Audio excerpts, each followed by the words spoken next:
सदा सचिदानंद दाता पुरारी चिदानंद संतो है मोह बहारी प्रसिद्ध प्रसिद्ध पर भूमन मथारी न यावत शिवानाथ पादार बिंदं भजेते लोके परेवा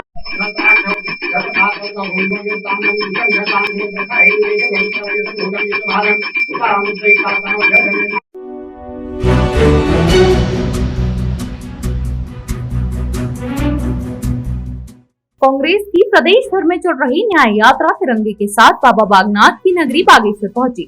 इस अवसर पर पूर्व मुख्यमंत्री हरीश रावत ने बागनाथ मंदिर में पूजा अर्चना की और चौक बाजार में जलेबी भी बनाई।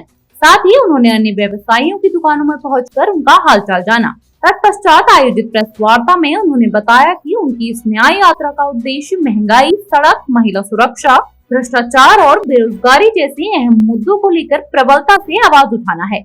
उन्होंने कहा कि मुख्यमंत्री द्वारा टनकपुर बागेश्वर रेल लाइन को राष्ट्रीय धरोहर घोषित करने का झूठा बयान दिया गया है और भाजपा सरकार जनता को गुमराह करने का कार्य कर रही है। पूर्व मुख्यमंत्री ने भारतीय सेना के जज्बे को सलाम करते हुए पाकिस्तान के प्रमुख आतंकी संगठनों के प्रमुख केंद्रों को ध्वस्त करने पर उनकी सराहना की। उन्होंने कहा कि आज देश में आतंकवाद के खिलाफ हर भारतवासी में रोष है और इस समय पूरे देश को एकजुट होने की जरूरत है। पूर्व मुख्यमंत्री ने दावा किया कि प्रदेश के लिए जो कार्य उनके द्वारा अपने सिर्फ 3 साल के कार्यकाल में किए गए हैं उसकी कोई भी बराबरी नहीं कर सकता। उन्होंने कहा कि आने वाले 2027 के चुनाव में कांग्रेस एक बार फिर सत्ता में आएगी और प्रदेश का विकास होगा। अगले चुनाव में चुनाव लड़ने के सवाल का जवाब देते हुए उन्होंने कहा कि वे चुनाव नहीं लड़ेंगे और जनता के बीच रहकर कांग्रेस को पुनः सत्ता में वापस लाने का कार्य करेंगे।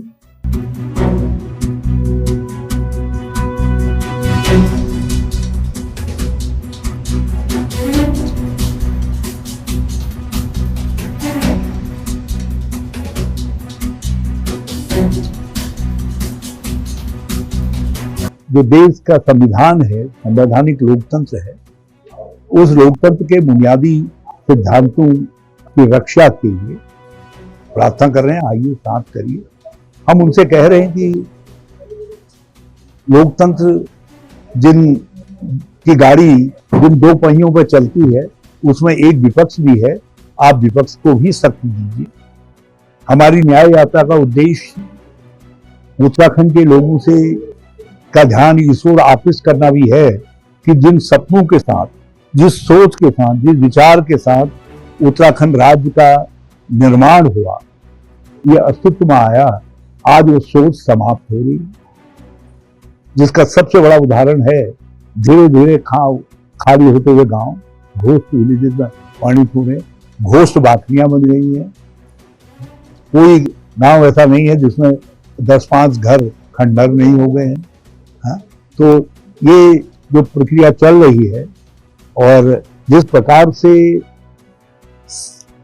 डेमोग्राफिक चेंजेस ऐसे हो रहे हैं कि कुछ जिलों के अंदर तो जनसंख्या का घनत्व बहुत ज्यादा बढ़ रहा है, वहां विकास की योजनाएं कम पड़ रही और वहां लोगों के सामने पर्यावरणीय और दूसरे गंभीर सवाल पैदा हो रहे हैं।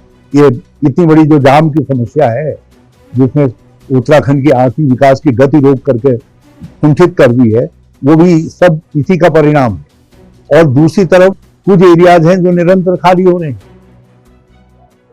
तो इनके सरकार के पास कोई सोच नहीं है पलायन को रोकने की, बेरोजगारी को समाप्त करने की, रोजगार देने के लिए कौन सोच। महिलाओं पर अत्याचार बढ़ रहा है, निरंतर बढ़ रहा है।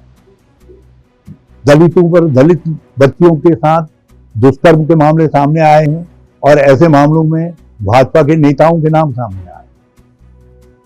आखिर हमारी बेटियां भी न्याय मांगती हैं। हम उनकी आवाज भी बुलंद करना चाहते हैं।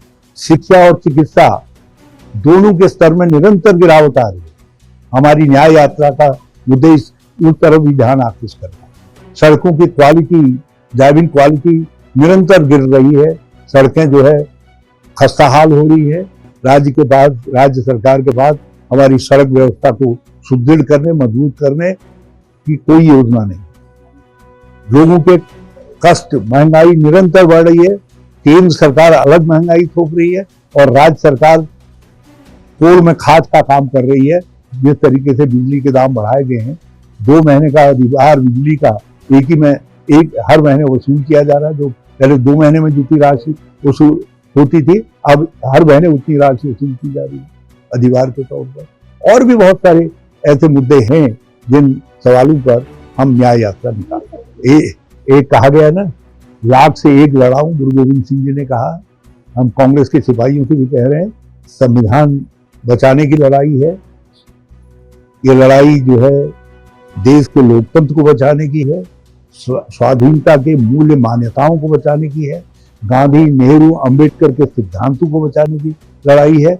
और सबसे बड़ी बात यह है, हमारे मातृशक्ति के स्वाभिमान को बचाने की लड़ाई है, हमारे बच्चों के भविष्य को बचाने की लड़ाई है, किसान और मजदूरों के स्वाभिमान की रक्षा की लड़ाई है। तो इसमें जो है आपको भी जो है गुरु के सिपाहियों की तरीके से एक से लाख से एक लड़ाऊं के सिद्धांत के अनुसार हम भारतीय सेना की बहादुरी, उनकी सूझबूझ, उनकी राष्ट्रीय समर्पण की भावना को सैल्यूट करते हैं, प्रणाम करते हैं और भारतीय सेना जिंदाबाद कहते हैं।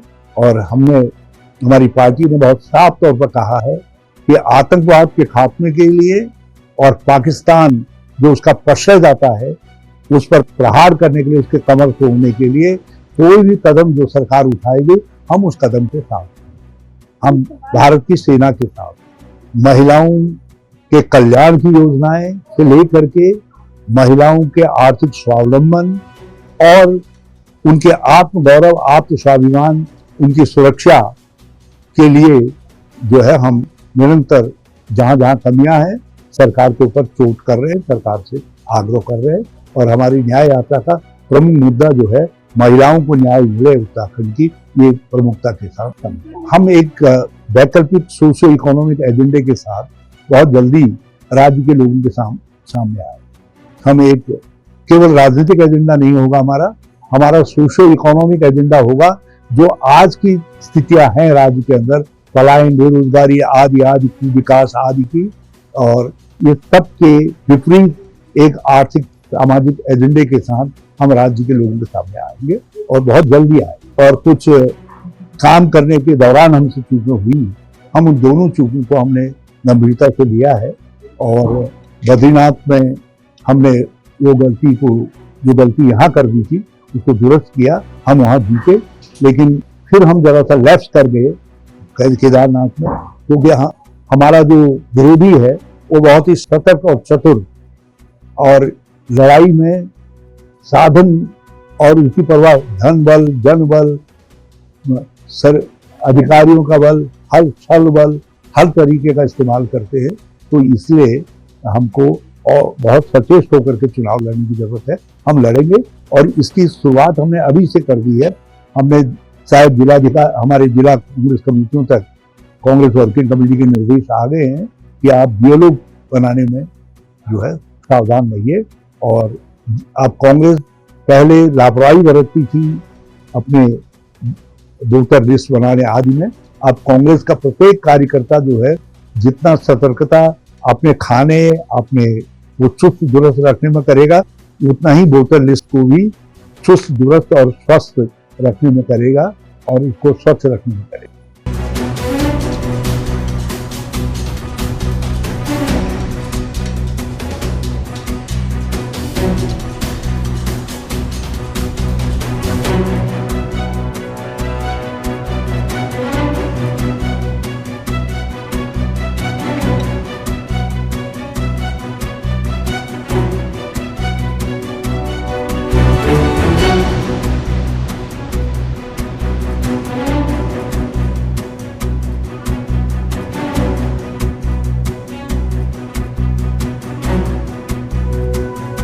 न्यूज़ के लिए रोहिणी